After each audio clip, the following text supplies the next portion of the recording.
YouTube? Call it Reese here, back with another video. Today we're gonna watch about some cursed images and its origin about them. Let's get into it right now. Cursed images started to pop up on the internet sometime in the mid-2010s, right around that 2016 mark. We're already starting with some weird shit. What is this right here? What is that? What is that? Is that a bird? A dog? Dog wearing a... I don't even know what that is. That's ugly. The best way to describe a cursed image is to list off the many characteristics a photo must have to be in the background. I don't know if y'all viewed noticed as that. cursed. The picture has to show something mysterious, or even things that are slightly disturbing. The pictures must have low camera quality, and most importantly, it must make the viewer of the image ask why. Why does this picture exist? How did this picture happen? Is this picture real? And most importantly, again, where did this picture come from? There are hundreds upon thousands of classic and memorable cursed images, and while many I've seen plenty of these, and all of them like interesting, but yet what the hell type of vibe from it, you know? of them remain lost and untraceable due to a variety of different reasons, I managed to dig up the origins of at least 10 pictures, and if you want me to continue this series, let's get the video to 5,000 likes for part 2. I don't think I've set a goal before, but let's try this out and hope it doesn't flop.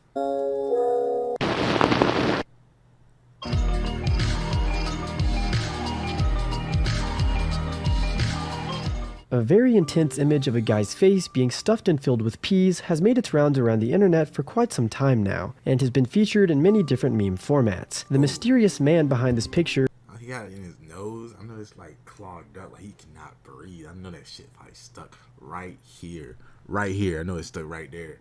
He got his eye. Oh man, I know it's is none other crazy. than an Instagram photographer called Jeff Mermelstein. It's probably not even cooked too. That's another thing.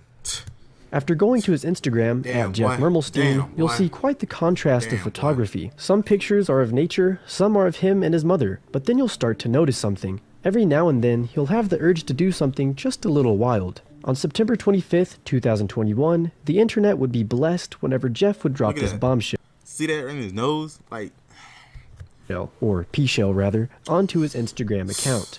Jeff's account is full of stuff like this, and I'm not sure if I'm missing a bigger picture here in regards to his photography style, or if I'm missing any underlying messages, but consider me a fan.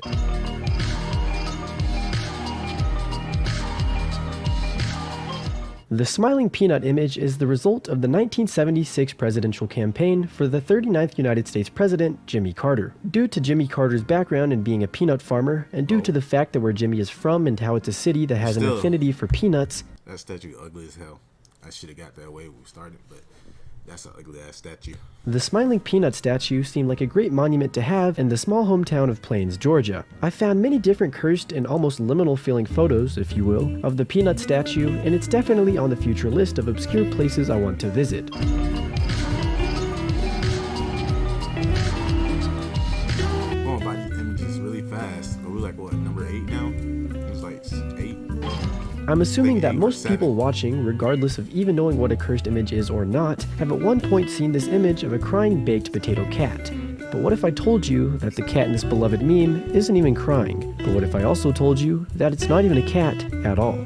Ladies and gentlemen, we have been lied to. Believe it or not, there's tons of popular crying cats on the internet, and 90% of the ones you've probably seen have been photoshopped with the crying face of this exact kitten. To tell you the exact origins of this infamous crying kitten, I honestly couldn't tell you, but by searching on the 10i reverse picture search, this little dude dates back as early as 2008 and was commonly posted around as a top text bottom text meme up until the point where this sad face started to be used on other cats in the way we know now. I'm seeing that a lot lately on my Instagram. I've been seeing that, a cat face. I've been seeing it a lot.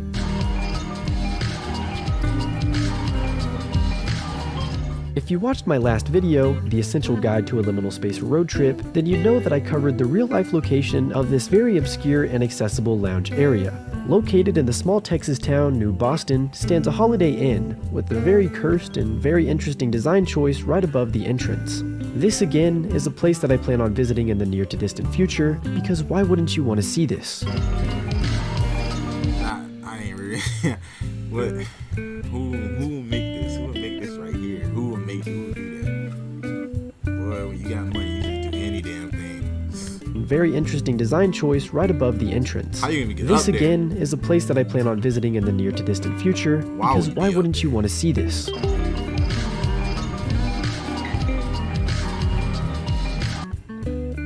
One of the most infamous faces/icons of cursed images and r/boss fights is the duct tape Bugs Bunny. Before I continue What the hell is even this? What is this? Come on now, this is talking about this weird. Damn. creature, I want you to truly take in the picture for what it is, and admire the sheer chaos of this duct-taped human. Hell no. Can this be considered body horror? With that being said, I managed to trace this picture back to a 12-year-old forum post on a website for furries called furaffinity.net. The user who posted about their quote-unquote duct bunny had this to say. A friend and I decided to try making a duct tape dummy, and this was the end result. Essentially, I was wrapped in plastic wrap and garbage bags that taped from head to toe. The only openings I had were 2 small eye holes and a slit for a mouth. My hands were covered in long rubber gloves taped to the suit, and the cartoon gloves went over the other gloves. Most of the credit goes to a very good friend of mine who spent about 4 hours covering me from head to toe. Once complete, I lasted about 2.5 hours until the agonizing itching began and I had to get out. I even had dinner in the suit. If that wasn't fascinating enough, here's what the top reply had to say in response to seeing the duct bunny. That looks really cool. Kinda wish I could do the same. Any particular reason for the sagging crotch and rump? That area had to be wrapped loosely with saran/garbage bags, and slack was put there Very disturbing, I'll say. Very disturbing. for movement, and so that the area could be cut open quickly.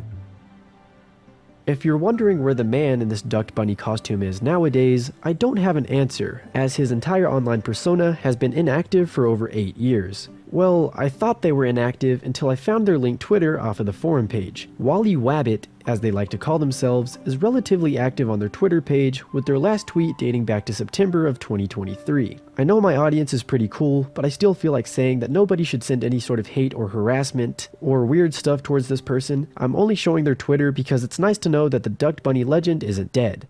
That's one thing to look at it. This super surreal image of a family cosplaying as The Simpsons has been floating around the internet for quite some time. I managed to find the original website where this was posted from, but that site is no longer available in today's time. Because of this, I went to the Wayback Machine to see what the website used to look like when The Simpsons image was first posted, all the way back in 2008. Upon arrival, I found that everybody was speaking in Estonian, so I had to translate the page to English Dumb Amerikaner. to fully understand why a bunch of families were dressing up as The Simpsons. After looking at what the thread was centered about, you can see this piece of text which translates to TV3 and Delphi are looking for the Estonian Simpsons family. I tried digging a little more into this, but we can assume that Delphi, the website where all of this is happening on, and TV3, an Estonian TV channel, were holding some sort of Simpsons cosplay contest, and we are fortunate enough to see the many disturbing contestants. Like I said, I tried to dig into this and see who actually won this contest, but I couldn't even find anything outside the Delphi website that would suggest the contest even happened.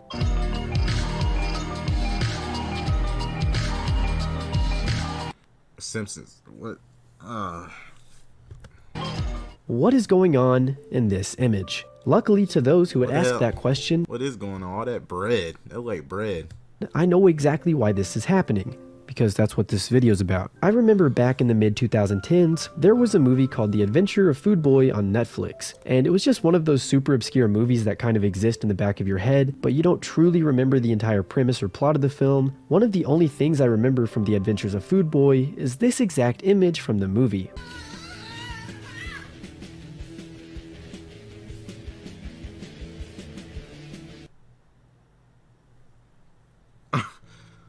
What the hell? What is all? What is this?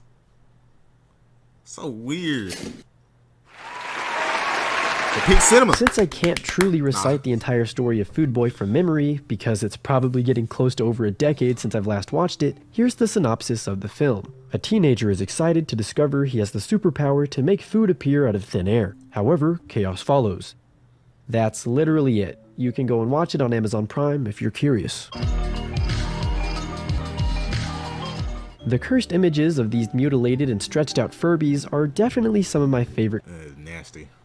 cursed images of all time. What is this and who did this? As to what monster created these Furby monstrosities, I did find an answer. I believe it all started on a Tumblr page, as that's where most scary things tend to originate from. The Tumblr page called Furby Fuzz was responsible for making all of the long Furby images and went on to get a decent fan base that would actually start buying some of these Furbies. If you are wanting to buy one of these for yourself, the price ranges from around $80 to $100, but I wouldn't even consider making the final purchase just yet, as they've been inactive for nearly a year on their Instagram account. I'm not sure making the final purchase just yet, as they've been inactive. What is that right there? Right there, what is that? A year on their Instagram account. I'm not sure if the long Furby was some sort of niche somewhere in the furry community or if they were made as a joke, but I'm glad they exist.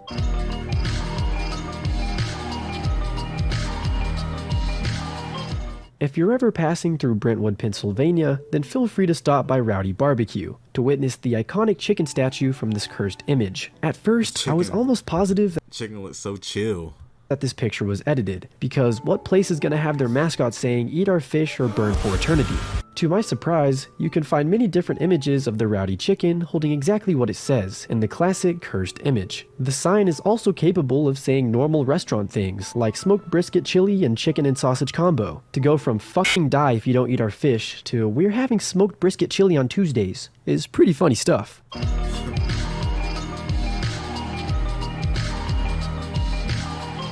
This last entry is kind of nothing, but I thought I'd add it anyway because I thought it was sort of interesting. Apparently, in different Old Navies around the world, their mannequins can look like this. Now, obviously, I've been to many different Old Navies within the United States, but I've never come across this type of mannequin. But with that being said, that's not to say that Old Navy has never creeped me out though. I remember when I was just a young boy, Old Navy thought it was okay to make advertisements like this. I remember this commercial. Love being an Old Navy mannequin. Look at the fab jeans we get to wear. Just $19 and even you've got a booty. You know what else is cool about being a mannequin? We can twist our heads around to check out our butts. See? I got a perky patootie. I have a bodacious bum. This didn't really like disgust me out or creep me out or anything. Nutritious and bootylicious. You know how creepy this was to a freaking 6-year-old? You're telling me that the mannequins are talking and twisting their heads when I look the other direction? These are already human-like enough. I don't need them to be sentient. Hopefully you enjoyed the video. I really want to make... Alright, y'all. That's the cursed images right there. I hope you like this video. Leave a like and subscribe. I'm out. Peace.